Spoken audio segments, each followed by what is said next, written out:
AR Rahman और सायरा बानो की तलाक की वजह क्या थी? सायरा बानो ने हकीकत बता दी। मशहूर मूसीकार की तलाक की खबरों के बाद दोनों के रिश्ते के बारे में लोगों ने मुख्तलिफ क़यासाराइयां करना शुरू कर दी थी, जिस पर सायरा बानो ने अब वजाहती बयान जारी किया है और कहा है कि मैं इस वक्त मुंबई में हूँ और गुज़िश्ता चंद महीनों से जिस्मानी तौर पर बीमार हूँ। यही वजह है कि मैं सिर्फ AR रहमान से ब्रेक लेना चाहती थी, लेकिन मैं यूट्यूबर्स और तामिल मीडिया से दरख्वास्त करूंगी कि बराह करम उनके खिलाफ कुछ भी बुरा मत कहें। वो एक बेहतरीन शख्स हैं।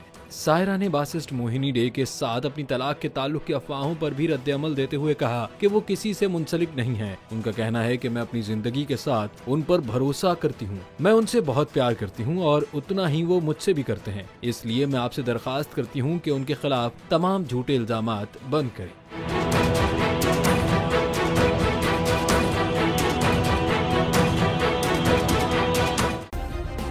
सब्सक्राइब करें और बेल दबाएं ताकि कोई खबर रह न जाए।